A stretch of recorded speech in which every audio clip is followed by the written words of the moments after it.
Shalom, selamat pagi Bapak Ibu. Apa kabar hari ini? Semoga kita dalam keadaan sehat. Hari ini saya mengajak kita untuk mendengar dan merenungkan firman Tuhan melalui program Lentera Anugerah GKI Sumut Kelas 91. Sebelum kita memulai aktivitas kita pagi hari ini. Untuk itu saya mengajak kita berdoa. Bapa kami yang di surga, kami bersyukur untuk segala penyertaan Tuhan dalam kehidupan kami. Juga setiap kesempatan yang kami terima dari Tuhan untuk selalu belajar tentang firman-Mu agar dapat kami lakukan dalam kehidupan sehari-hari. Demikian juga pagi hari ini ya Bapa, berkati pikiran dan telinga kami, berkati hati kami agar tertuju kepada kebenaran firman Tuhan untuk kami dapat memahaminya dan mampu melakukannya dalam kehidupan kami. Terima kasih Tuhan, di dalam nama Yesus kami berdoa. Amin. Adapun firman Tuhan hari ini akan saya bacakan dari Amsal pasal 23 ayat 16 sampai yang ke-18. Demikian firman Tuhan. Jiwaku bersukaria kalau bibirmu mengatakan yang jujur. Janganlah hatimu iri kepada orang-orang yang berdosa, tetapi takutlah akan Tuhan senantiasa, karena masa depan sungguh ada dan harapanmu tidak akan hilang. Demikian jauh pembacaan firman Tuhan. Berbahagialah bagi kita yang mendengar dan memeliharanya dalam kehidupan. Amin. Adapun temanya hari ini, setia pada kejujuran. Bapak Ibu, satu kali ada sebuah kisah seorang ayah yang mendapati putrinya pulang dari sekolah dalam keadaan sedih, kesal, lusuh, bahkan frustasi. Ketika itu ayah bertanya kepada putrinya, "Mengapa engkau bersedih, anakku?" Lalu sang putri menjawab, "Nilaiku pas-pasan, ayah. Padahal sudah belajar semalaman suntuk, tetapi ternyata teman-temanku yang lebih malas, yang tidak pernah belajar, yang jarang mengerjakan PR, mereka mendapat nilai lebih tinggi daripada aku, ayah." Saat itu hatinya sungguh sedih dan dia tampak kesal karena usaha kerasnya sekarang didapati hanya biasa-biasa saja. Bapak Ibu, ketika kita menjadi seorang ayah yang demikian, kita dapati anak-anak kita mengalami hal yang begitu menyedihkan baginya. Mungkin dia merasa tidak adil karena kejujuran yang dilakukannya tetapi tidak menguntungkannya. Apa yang harus kita katakan kepada anak kita?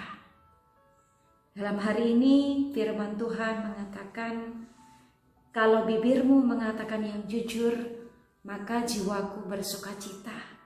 Dan janganlah iri hati kepada orang-orang yang berdosa. Dalam hidup ini, kejujuran terkadang memang menyakitkan. Orang yang jujur terkadang kalah atau kurang beruntung daripada mereka yang curang. Bahkan ada beberapa kalimat yang mungkin mewakili perasaan kita. Kalau begitu, lebih bagus aku ikutan curang. Tahu begitu, lebih baik aku ikutan dong. Dalam hal ini kita belajar.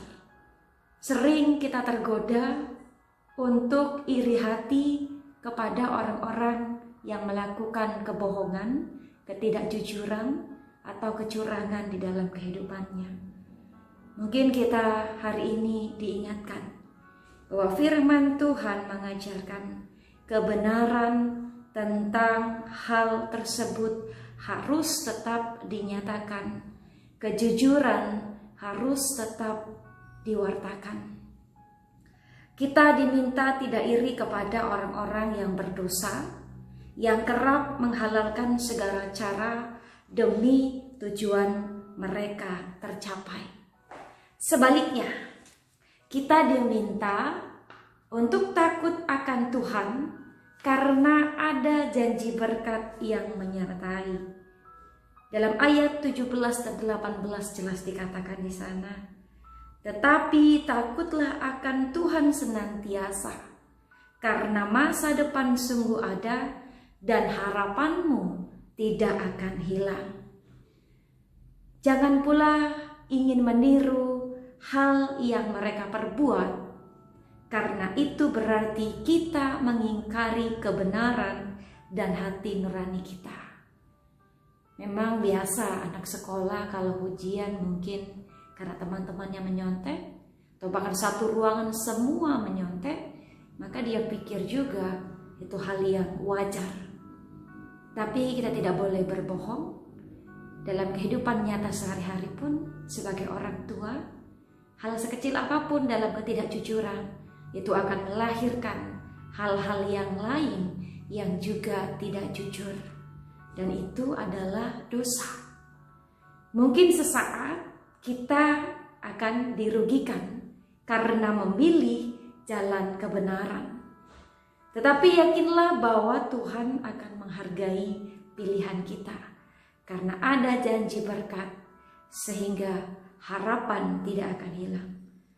Jadi saat ini apakah kita sedang jengkel atau marah dengan perbuatan orang lain yang tampak lebih beruntung daripada yang kita alami, meski kita sudah berusaha untuk jujur dan benar? Apakah kita merasa marah kepada orang-orang dan jengkel dengan perbuatan mereka, lalu kita merasa iri karena kita tidak seperti mereka? Mari kita renungkan kembali nasihat firman Tuhan hari ini. Jangan sibukkan diri kita dengan perbuatan jahat atau kecurangan orang-orang lain di luar sana. Karena dalam firman Tuhan jelas dikatakan, Roma pasal yang ke-14 ayat yang ke-12. Demikianlah setiap orang di antara kita akan memberi pertanggungan jawab tentang dirinya sendiri kepada Allah. Ketika kita mendapati orang-orang di sekitar kita tidak jujur, bukan iri yang seharusnya kita miliki, tetapi kita harus menasehati, mengingatkan, dan membawanya kembali kepada jalan kebenaran Tuhan. Karena masing-masing kita akan diminta pertanggungan jawab atas diri kita sendiri. Maka jangan sampai ikut-ikutan kita berdosa karena kita terlalu marah, jengkel, dan memiliki iri hati kepada mereka yang berdosa. Mari Bapak Ibu tetap pada jalan kebenaran Tuhan, tetap hidup dalam kejujuran, dan setia melakukan firman Tuhan. Meskipun sekeliling kita mungkin tidak mendukung apa yang kita lakukan, dan sekeliling kita tampak terlihat melakukan kecurangan, tetaplah berjalan pada kebenaran dan kejujuran. Demikian firman Tuhan hari ini. Mari kita mulai berjuang bersama-sama hidup dalam kejujuran. Amin, kita berdoa. Bapa kami yang di surga, kami bersyukur atas berkat-Mu, firman-Mu yang mengingatkan kepada kami untuk tidak iri hati kepada orang-orang yang melakukan kecurangan, sehingga juga akan timbul dalam hati kami niat untuk melakukan kejahatan atau ketidakbenaran di hadapan Tuhan dan sesama kami. Dan kami mohon ampun ya Tuhan, apabila di dalam diri kami, pikiran kami, hati kami masih sering menghakimi orang lain, masih sering iri, dan juga ingin melakukan hal yang sama dengan mereka yang salah. Ampuni kami ya Tuhan, dan bantulah kami, kuatkan kami ketika kami harus berjuang hidup dalam kejujuran dan setia dalam kebenaran firman Tuhan. Kami berdoa mulai hari ini, biarlah kami bersama-sama mendukung dan saling melengkapi untuk saling mengingatkan, menasihati dikala ada saudara, teman-teman kami yang melakukan pelanggaran, yang melakukan kesalahan, yang melakukan kecurangan, supaya mereka juga berbalik kepada Tuhan. Ajari melalui hidup kami teladan yang benar, agar mereka juga mampu menyaksikan bahwa kasih Tuhan Allah senantiasa ada di dalam kehidupan kami. Dan kami mau supaya kami juga menjadi berkat, lilin, terang di dalam lingkungan sekitar kami. Berkati apa yang kami kerjakan hari ini ya Tuhan, sehingga menjadi sukacita bagi kami dan juga orang-orang di sekitar kami. Terima kasih Bapak, inilah doa yang kami sampaikan di dalam nama Tuhan Yesus yang sudah mengajarkan doa Bapa kami. Bapa kami yang di sorga, dikuduskanlah namamu, datanglah kerajaanmu. Jadilah kehendak-Mu di bumi seperti di surga. Berikanlah kami pada hari ini makanan kami yang secukupnya. Dan ampunilah kami akan kesalahan kami, seperti kami juga mengampuni orang yang bersalah kepada kami. Dan janganlah membawa kami ke dalam pencobaan, tapi lepaskanlah kami daripada yang jahat. Karena Engkau yang punya kerajaan dan kuasa dan kemuliaan sampai selama-lamanya. Amin. Terimalah berkat Tuhan. Damai sejahtera dan cinta kasih dari Allah Bapa serta karunia dari Tuhan Yesus, juga persekutuan melalui Roh Kudus, itulah yang akan menyertai jemaat sekalian hari ini sampai selama-lamanya. Amin. Shalom Bapak Ibu, selamat beraktivitas hari ini. Tuhan Yesus memberkati dan salam sehat Klasis Medan 1.